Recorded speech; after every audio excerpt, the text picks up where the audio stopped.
Hello and welcome to Life Beyond the Numbers, the podcast for people who are curious about how to have a more fulfilling work life. We live in a world largely driven by numbers, logic and reason. But how we feel at work and about our work impacts us, our organisations and society. There is a relationship between the numbers of our organisations and the life beyond the numbers. I'm Susan Michrillon, your host. I've lived and worked in many countries. I've met people who love what they do and people who don't. People who bring their full selves to work and people who won't. But one thing that I've learned that is common to us all is that we are all unique and have unique experiences. And it's helpful to know that there are others who think like we do, or have had struggles too, or have gone where we want to go, or can show us things we didn't know. So join me and my guests as we place a lens on the human side of work life by sharing insights, stories and strategies to inspire you to let your uniqueness shine through. Well, today I am delighted to welcome Robyn Harris to Life Beyond the Numbers. Robyn, you're so welcome. Thank you so much, Susan. I'm so excited to be here. That's great. And it was a previous guest, Caroline Payton, who is a nutritionist, who was on, I think episode 56 or something, so quite a while ago, who introduced Robyn and I, and she reckoned we'd have a great conversation. So let's see. But thank you, Caroline. And so, Robyn, I loved reading through your website, and loads of things struck me, and we will come to many of them hopefully today. But something that just jumped out, and I think it's because I maybe never thought about it like this before, but you say, or you ask, did you know that the body doesn't make mistakes? So, explain, please. It's part of one of the things that I do, and it's part of, therefore, what I have learned. But I think it's to come back against the kind of paradigm of typical Western medicine and the way that we look at health, that the body's going wrong. And you just notice it in things that people say to you, oh, what's wrong? What's wrong with you? Or we say, what's gone wrong with me? What is wrong with me? You go to the doctor, tell me what's wrong. So we have this sense that when we have symptoms, it's because something's gone wrong, like making a mistake, or that the body is failing us. And we say that as well, his health is failing. So we have all of this language around health and well-being. And I think this is sort of coming back against that and saying that's not what's happening. In everything that's going on inside of you, your body's just trying to do what it feels it needs to do in order to feel safe. Just unfortunately, sometimes those beliefs around what it has to do are made in moments of trauma, in moments of fight or flight. And we're not making the most balanced choices and decisions from that place. And also, I say it's kind of like a spare tire. Some cars have a tire that is, or a wheel that you put on when you get a flat, that's only meant to take you to the next garage. It's not meant to drive you around for the next 100, 500 miles. It's only a stopgap. And that's what decisions made in fight or flight and changes in our behavior that happen at that time, that's what they're meant to do. They're meant to get us through that period of stress. And then we should really be pausing, reevaluating, processing what's happened, and then moving on. And emotions being energy in motion, but they get stuck. And this is where we have issues, challenges. I'm very conscious of language, so I don't want to call them problems, I don't want to call them mistakes or something going wrong. But basically, that's what that's all about. And to help us realize that we don't need to be afraid. That sounds really simple. But the simple is the real crux of it. It's bringing it down to where it is simple, and it is just that's what we need to do. And although sometimes, like you kind of reaction, it's too simple, it can't be right, it's so simple, but actually that's where the truth is. We complicate it, we add lots of layers and expectations. I say this quite often as well. We feel that our problems, challenges are big and complex and painful. Therefore, the solutions must be big and complex and painful. Whereas in actual fact, it's often our mind getting in the way and our ego getting in the way. Whereas it's actually quite simple, and the solutions certainly are simple. And if we can understand that the solutions are simple, we'll be, I think, more likely to take the action because it doesn't feel so big, it doesn't feel so scary and overwhelming. And also, we know instinctively the simple. It resonates for us and we love it, but then we overcomplicate it because we bring our mind in, and our mind saying it can't possibly be that simple and that can't work. But as a friend of mine says, never dismiss the little things. So true, isn't it? So true. We tend to overlook the little things or ignore them, but yeah, there's no need. But we shouldn't. And I don't like to use that word, should. No. You suddenly start to evaluate every single word that comes out of your mouth, don't you? Yeah, but sometimes it's okay. It's not that the word needs to go, it just needs to be used in the right way. So back to some of the things you said there, because you said, if you go to the doctor, you think, there's something wrong or there's something that needs to be fixed or whatever. So if I want to think that my body isn't making a mistake, because I can kind of get my head around that, what language would be more helpful or capture what's going on in a better way, perhaps? I think it's changing the paradigm completely, coming at it from a whole different perspective. So for me, when we have symptoms, most of those symptoms, pain, stiffness, sickness, like the cold and flu symptoms, they come when the body's healing. We think they're the body going wrong and something not right, but actually it's like you'll have noticed, I'm sure, and most people will have noticed, that we often get flus and sicknesses when we stop. So when I was a child, all the childhood diseases, chickenpox, German measles, I had them in the holidays. Easter holiday for German measles, summer holiday for chickenpox. So it's quite well known, and people will know that the sort of flu season is over, Christmas and stuff, because again, we've stopped. We've been working really hard. So period of stress, when we stop, quite often that's when we get sick. And that is because the body's been holding all of that stress, and then suddenly we can let it go. And that's when the body goes, oh, thank goodness, at least now I can process this stuff, I can get it out, which is what's happening if you think of colds and flus and you're coughing and you're getting it out. And the pain, the aches and the pains, it's like when you go to the gym, you lift weights, if doing that kind of exercise, to which are slightly beyond what is comfortable. So you're pushing your body, you're breaking the muscle fibers so that they rebuild stronger. But you get that ache because that's the body repairing. And it's the same way when we've got the aches and pains in flu and stuff. It's the body going, I've been holding all this stress and now I can let it go. But those symptoms that we think are the going wrong are actually just the repair. So the underlying cause is really the fact that I'm run down, or I'm stressed, or I've taken on too much or something like that, or I exercise too vigorously or whatever it is. And then that's the symptom, is showing, it's almost saying, I've got you.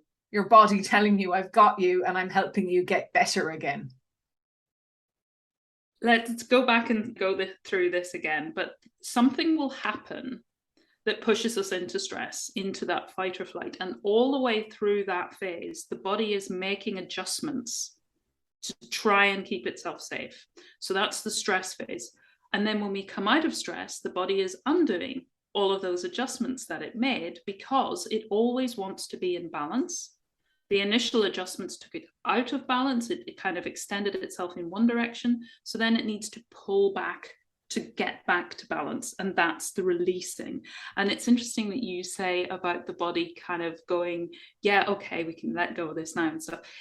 There is a biological process for this stress well-being, and the learning, the body is offering us learning. That's what illness actually is.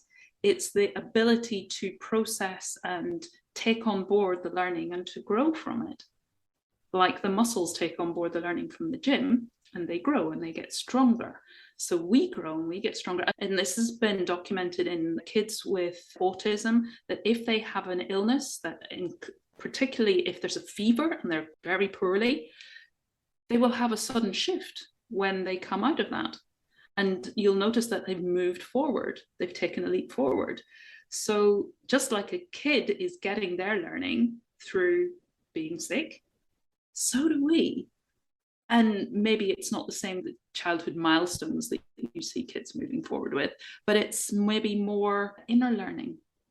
We're learning more about who we are, what our strengths and our resilience levels and our capacity and all of those sorts of things. We're learning those through being ill. Even if we don't realize it. Yeah, because that's the thing. I suppose I would never think about an illness being a learning experience. I had COVID earlier this year and was quite knocked out with it. And it's funny because at the time I knew I needed a rest. And I kind of felt that COVID was my enforced rest.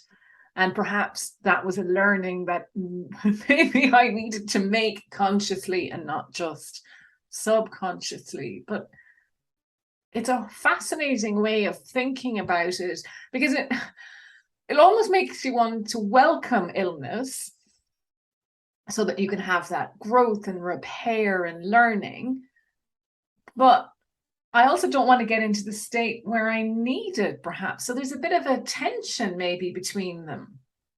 Absolutely. And who wants to be sick? But the thing is that if we do get sick, we can embrace it, knowing that it's happening for a reason. There's a biological purpose to the fact that we've got sick. And it's not to say that we have to get sick in order to learn, because as Deepak Chopra has been posting recently about changing the approach to well-being, and if we can have more consciousness about it. So if we are living consciously anyway, we're not getting into stress. So we're having our learning consciously and maybe not ending up being ill at all because we're not having to undo any stress. So it's not that we have to get sick, but if we do, there's a purpose behind it. And so often we resist, we push back against sickness. Years ago, we talked about convalescence and people would go away to the seaside to get some air, but we don't. Say we get the flu over Christmas and we're starting to recover by New Year and we're due to go back into the office or whatever we're doing these days, if we're office-based or just hybrid home working. But we will push ourselves to get back because we'll think, oh, my inbox is going to be so full and the boss will be expecting me back and all of these things, when we're not ready. And which means that we're pushing our body back into stress, which means that we've taken a step back in the whole process and the body still hasn't gone through that. So yes, it's like the learning you said from COVID, your body was saying stop. And there's the thing of, if you don't make time for your well-being, you're going to have to make time for your illness. Absolutely. Absolutely. And all I was thinking about there as well, it's kind of like filling your tank, isn't it, for going on a journey. And if you know you're going to need a full tank to take you 500 miles and you set out with enough for 400 miles, then you're just not going to make it. No. And also to know that if you are driving around in a car, what do? We refuel, we change the oil, we check the tires, we put water in, we take it for an MOT every year.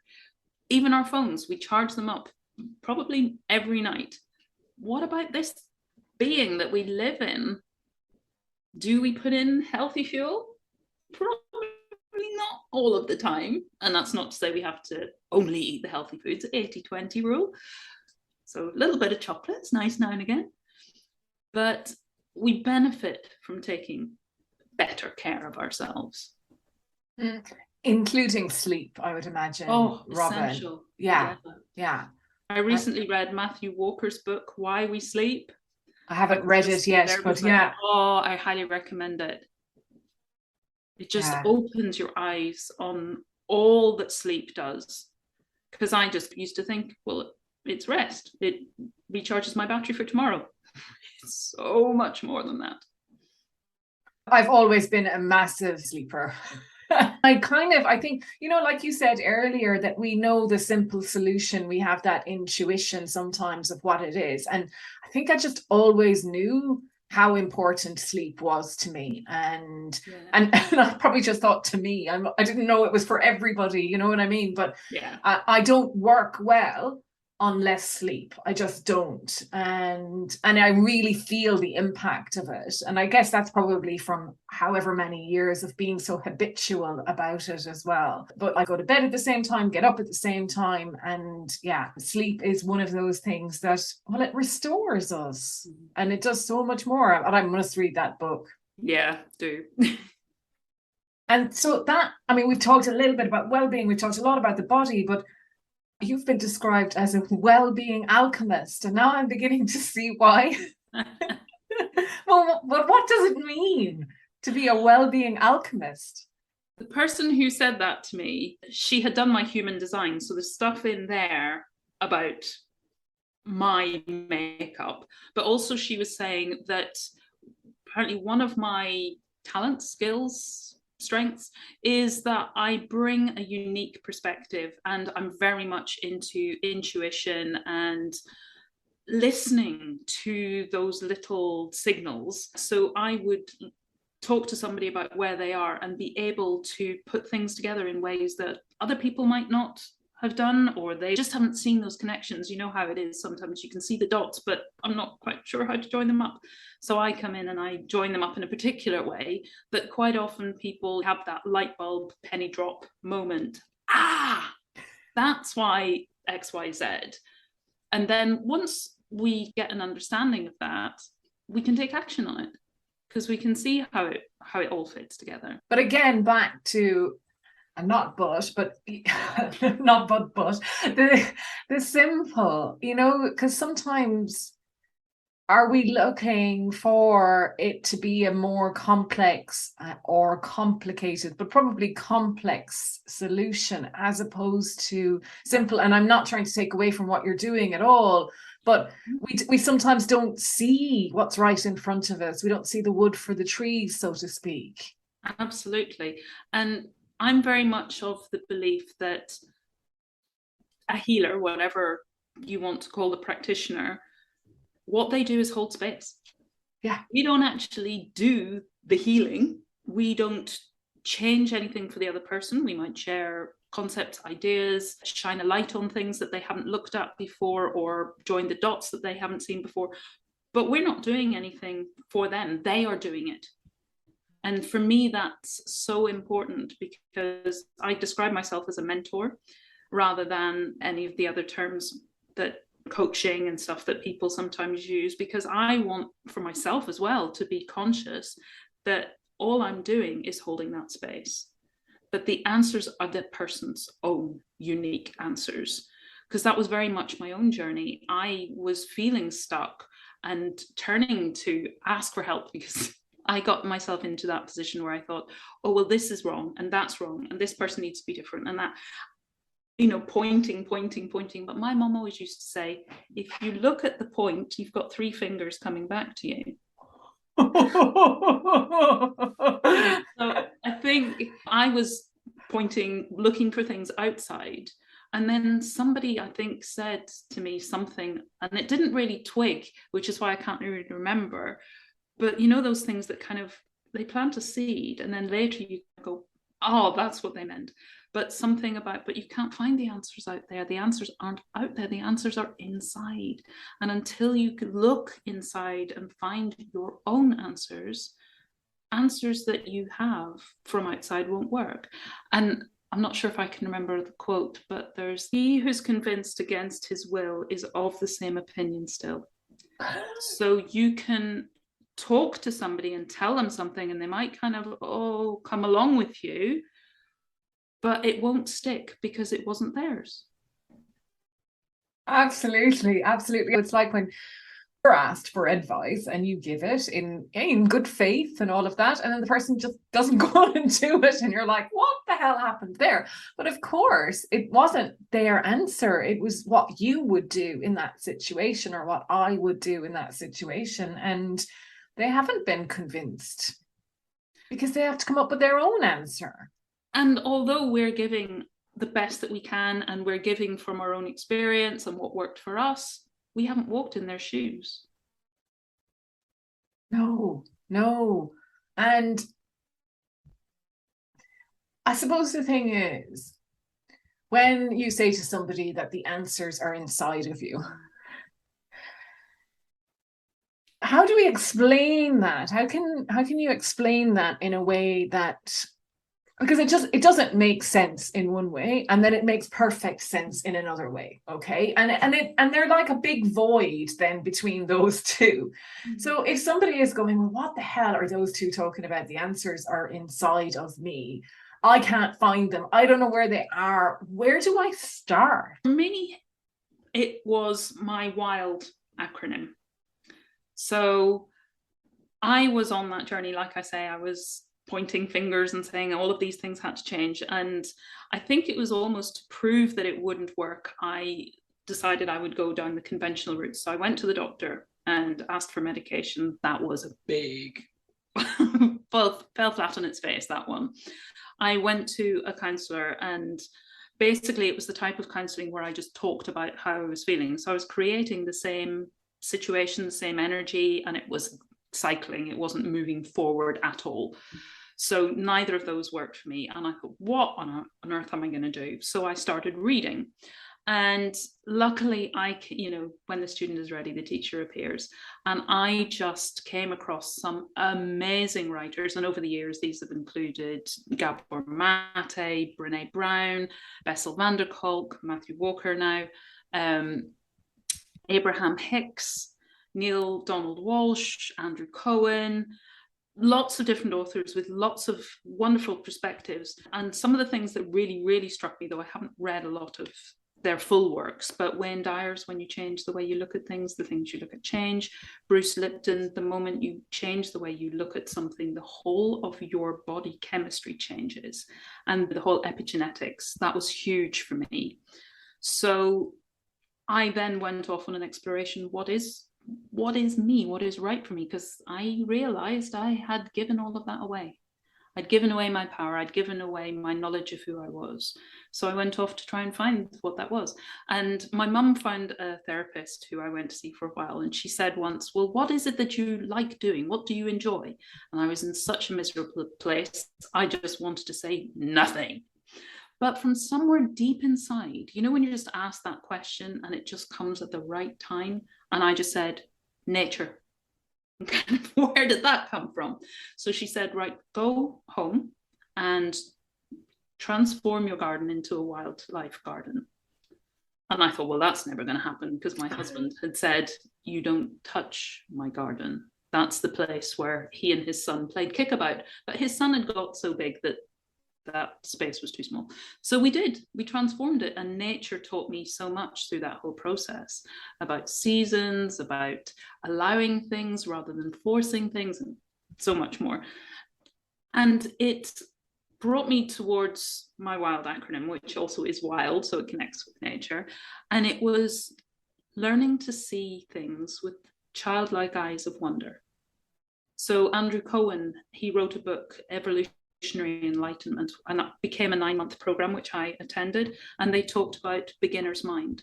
How can you look at the world always through beginner's mind, and not the cynicism and everything that as adults we've so often developed? So W for wonder, I for intuition, so starting to listen to, trust and follow, and the more we do that, the stronger it gets, our voice of inner intuition. L for love, loving ourselves as we are, but also as we are not, because we're so often our own worst critic. And we've taken on board all of these voices, I know I certainly had, that weren't very loving of ourselves. They're not ours. We can let them go once we recognize that that's a voice and it's not ours. So appreciating who we are, but also allowing that we're not the things that we've been told that we should be, or that we see in other people that we want. But also, when you see something in somebody else that you don't like, everybody says, oh, well, you don't like it because it's in you and it's pressing your buttons. Equally, if you see something in another person that you love, that's pressing the buttons that you have too. So you have that. So if you see something that you admire in somebody else, it's within you. You just then can explore and see if you can pull that out more. D is dance. Dance with life. Because I realized that I take life far too seriously, as I said. If I could see life as a dance where it's fun, it can flow. The tempo can change, the direction can change. It can feel like one step forward, two steps back. And it can sometimes feel overwhelmingly fast. Sometimes it feels like, come on, I want to move forward a little bit faster. But I love to dance. I love movement to music. So bringing all of that together and seeing that's what life is.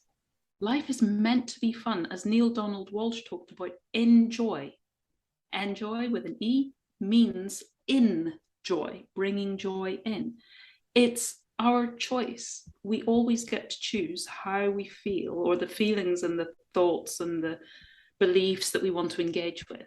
Other things will come up, but it's like the Native American story of the two wolves. Which do you want to feed? Do you want to feed the stuff that lifts you up, or do you want to feed the stuff that just feels dark and depressing and not uplifting? So that was my wild. That was what I wow.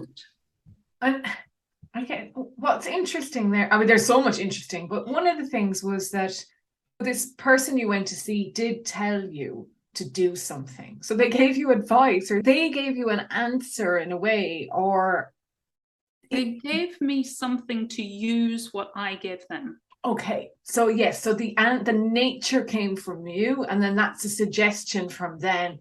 If this is what you want or is in you, then do something like this. It's that thing of find what makes your heart sing and follow that. So she somehow managed to connect with what it was that made my heart sing, even though at the time I had no idea, didn't think there was anything. But she somehow, just at the right time, popped the right question, and that came out. And then she kind of gave me permission, encouragement and permission, that was okay to do that. I think I took it as permission to do something for me, which I never had thought I had, because I was one of those, you have to put everybody else first. Mm-hmm. And the other thing you said, Robyn, the permission's a really interesting one, and that's like my word for 2022, is to give myself permission to do things. So I think it's really important that we feel we have permission. We don't need permission, but sometimes we need to feel we have it. The other thing you said is you'd given all your power away, which I think feeds into the permission piece as well. But where had it gone? Well, I'd given it to other people or institutions. Whether they received it, it had gone into the ether. But yes, I had abdicated my responsibility and my permissions, my power, my ability to make my own choices. And in a way, that's kind of thinking, well, they hold the power almost, as opposed to consciously giving it to them. Perhaps. Oh yeah, conscious. Yeah, that actually, so all of these people are telling me what to do, and I need to fall into line with all of them and their wishes and their commands, as opposed to having my own. And always waiting for somebody to tell me this is okay, or this is what you should do, or whatever. Never thinking, actually, you have your own brain, you have your own preferences. try that out for size, you know. I was just, no, I have to be told what's allowable. This is okay to do, this is not okay. And in a way, it's the systems, and I don't want to blame a system, because obviously people have made the systems and everything, but we do take on a learned helplessness. Absolutely. We go into work and we think, oh, our boss has all the answers, or our manager has all the answers, or some other department has all the answers, and we kind of relinquish our own responsibility in that. I think we've done it way before that. I mean, I follow Gabor Mate, I follow Bessel van der Kolk, and they would very much, particularly Gabor Mate, talks about traumas. And there was something on Instagram even the other day saying it all comes back, I hate the Freudian thing, but tell me about your childhood. It does, it comes back to then for most people, because that is where we start to learn, I don't have a voice. And Gabor talks about shame. And he says that shame comes way before we've done anything wrong. So shame is not about, like, there's the difference between guilt and shame. He talks about that guilt is, I've done something and okay, I realize now I shouldn't have done it, so I feel guilty about it. But shame is, no, I feel bad about who I am, not what I've done, but me as a person. And he says that if a parent breaks eye contact with a child, because a child, they need eye contact, they need physical contact, because that is their only way of relating to the world. So if they lose that, they're going to start off with making a lot of noise and maybe throwing what we call a tantrum. But actually, it's just, please reconnect with me. I feel lost. And kids and even adults, well, how much of this is learned and how much we just need connection and we need co-regulation, even into adulthood. But a child absolutely can't manage. They can't do their own temperature. They can't do their heart rate, their blood pressure. That's why skin to skin is so essential for newborns. So all of that stuff, we learn shame from that early age. And unfortunately then our system, which, yes, it is people, but people are maintaining it because that's the way they've learned. So parents parent in the way they've learned to parent. And so this carries on, but within homes, within education, shame is used. So you bring up shamed people.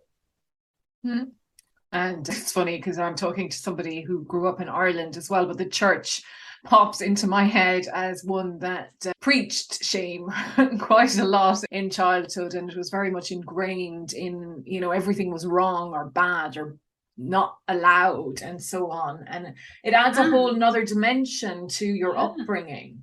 And God was watching and seeing all the things that you did wrong. As well as Santa Claus, of course. But oh yes, coming up to Christmas, yes, you're going to be on that naughty list. But it is all of these, and they're all opposed to each other as well. It was one or the other. It could never be and.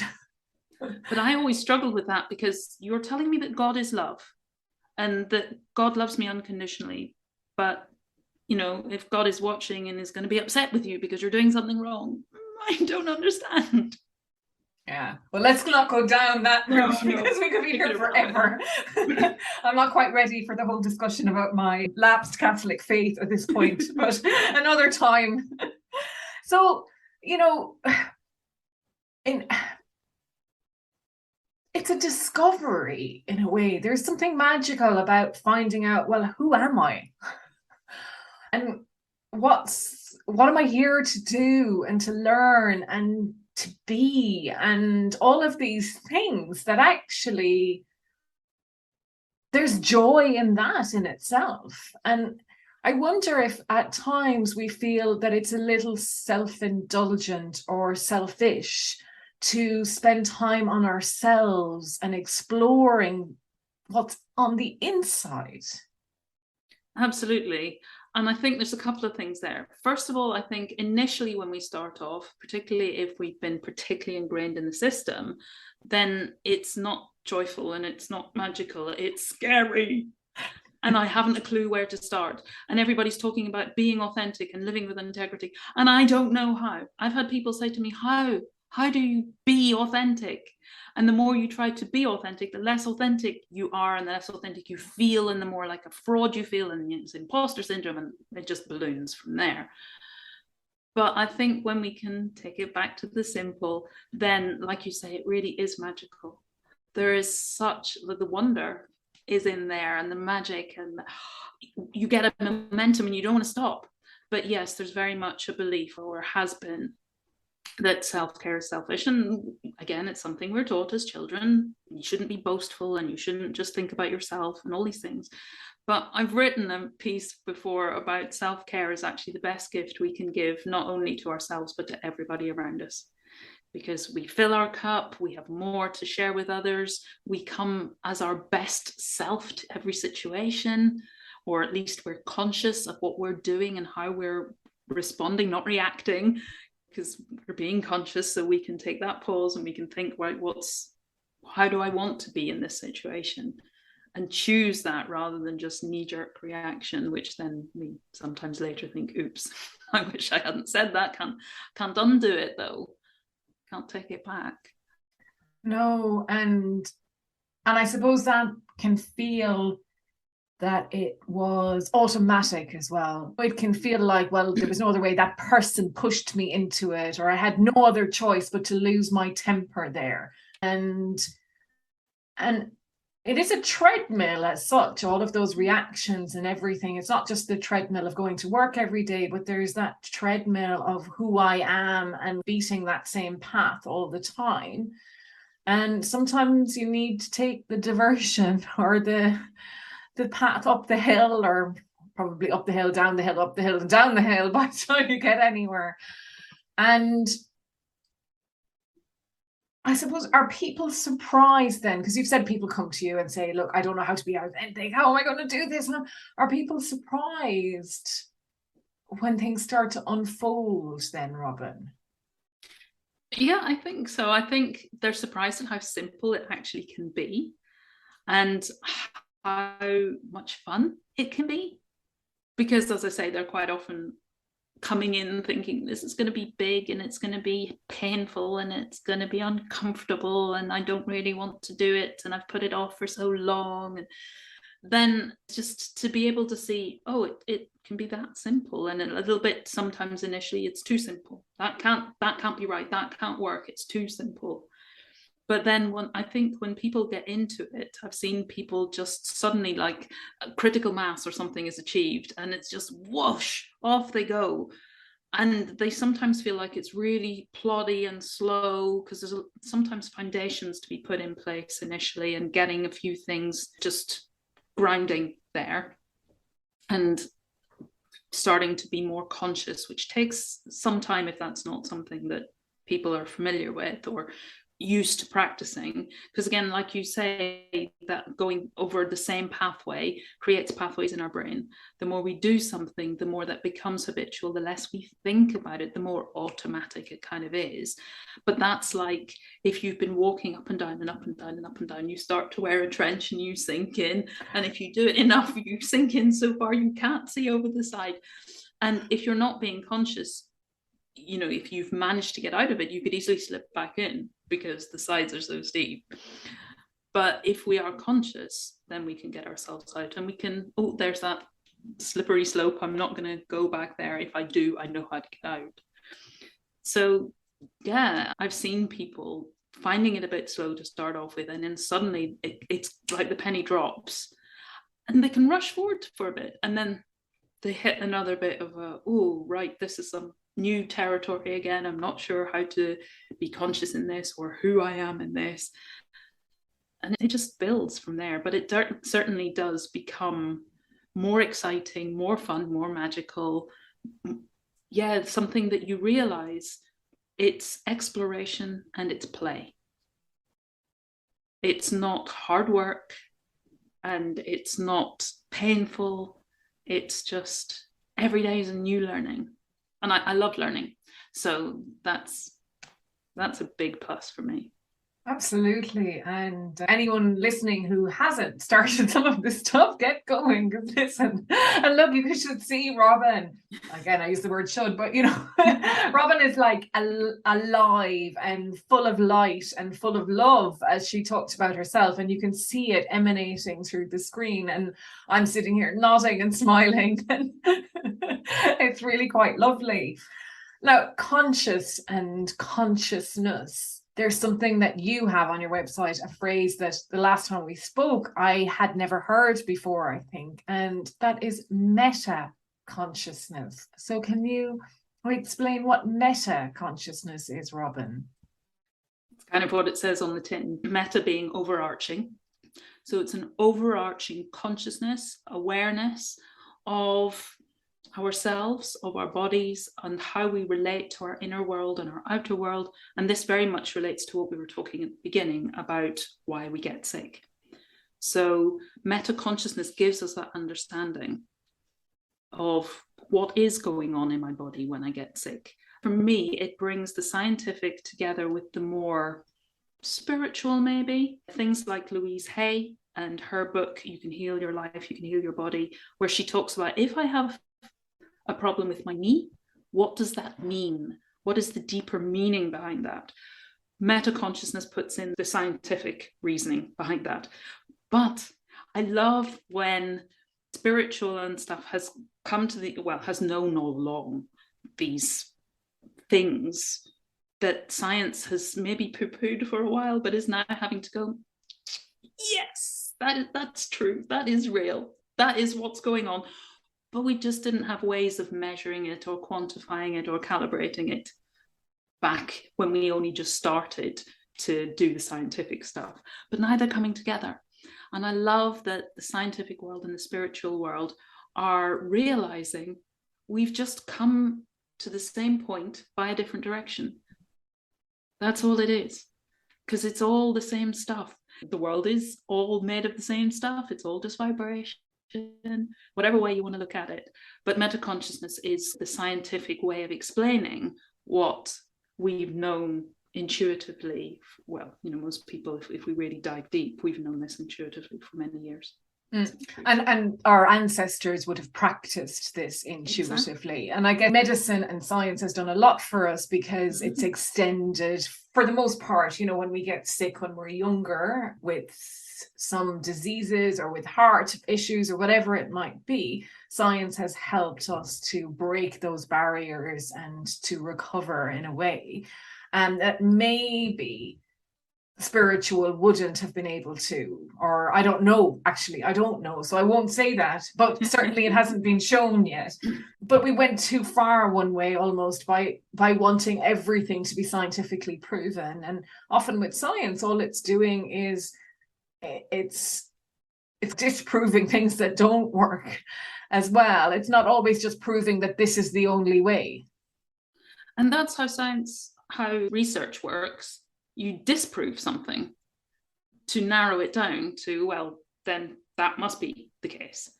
And it baffles me sometimes that scientists say you must have peer-reviewed journal publications, etc., to be within the established body of knowledge. But if it's peer-reviewed, in a sense, you're talking to the converted, and of course they're going to agree. There's a conflict of interest there. And there's lots of research in other areas, homeopathy, for example, that scientists dismiss. But why is that any less relevant? If you've shown in trials, okay, they're not clinical trials, but they're trials, and they're possibly clinical trials in the homeopathic world, just because your view is different. So yeah, I have a bit of tension around that, because I think there's a place for both. And I think it's unfortunate that we went so far down the Newtonian, like you say, we maybe went too far in some ways, because we've forgotten, like Bessel van der Kolk talks about, that knee that we're looking at is part of a body that lives in a situation that has grown up through a certain set of experiences and goes to work or whatever that body is doing. All of that impacts on that knee. So I think if we could bring back a little bit more of that awareness, I think that would really benefit everything. And I suppose it's possible the circles that we travel in, or the literature that we read, whatever it is saying the stuff that we want to hear as well. I know I could go on Twitter and I could find exactly the opposite to, there's probably a podcast out there where they're giving out about us talking about this, you know what I mean? Yep. Black is white, white is black. You can find proof for either, probably. Exactly. But I suppose for me, I think about staying curious. Mm. And even what you say about wonder, I mean, just having that, cultivating that sense of curiosity, openness, wonder, and not dismissing not just the little things that we talked about earlier, but dismissing everything, you know? And you don't know, none of us really know. We're doing our best to figure stuff out, and what works for you or me might not work for somebody else as well. And if you're not looking, searching, seeking, you're never going to find. And that's what I love about Gabor Mate's work. And I've just joined his compassionate inquiry teaching. I've just signed up for that because I love his way of, yes, questioning, staying curious, which is part of my wonder, and always asking, always the beginner's mind. Like the child, why is the sky blue? What's a rainbow? Why does rain fall out of the sky? Where does wind come from? What are tides? All these questions, just keep asking. Why do we get sick? Why am I sick there in that part of my body? Why with this sickness? Why now? Why do you have two people who've maybe apparently on the outside look like they've been through the same situation and grown up maybe in a family together, siblings, and they've been through similar trauma, but their presentation is very, very different. Because we're all uniquely us. Exactly. Which is just, I mean, it just blows my mind every time I think about it. The fact that there are, whatever, 6 billion of us on the planet. Can't remember what the number is, but something like that. And every one of us is different. Our brains are slightly different. Our insides, our makeup, our fingerprints. It's so fascinating. It's mind-blowing. And there's something so precious about that. And I love, you can take it on the macro, you can take it on the micro, you can go down to the quantum physics level. It blows your mind at every level. And I love that. I think it's so fabulous that it is so mind-boggling that we can't, with our rational brains, we can't hold it. And yet our bodies can. Every single cell, every single atom can, if you think of the holographic concept of the universe. It's all within all of it. And wow, there's wonder right there. There's wonder right there. And I'm wondering how we got to the end of this recording so quickly as well. Yeah. There's wonder right there. Time flies when you're enjoying yourself. That's how. It really does. And I hope people have remained with us and are still interested to hear more, because if they are, Robyn, how can they connect with you?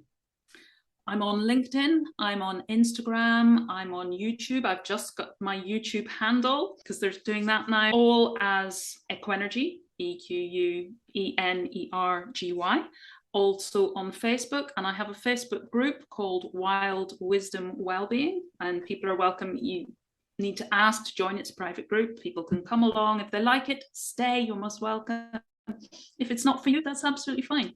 You can head off and not stay. So yeah, no problem there.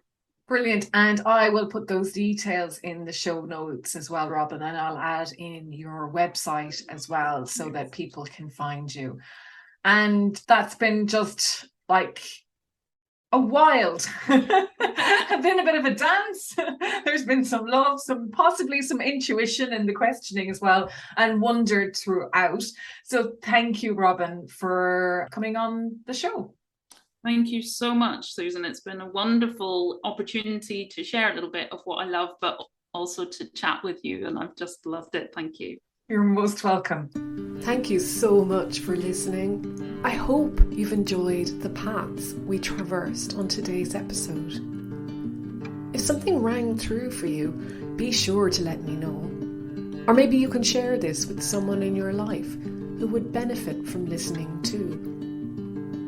And if you enjoy helping others, I'd be so grateful if you would leave a review, so that people who might also be curious about their own life beyond the numbers can discover this podcast too.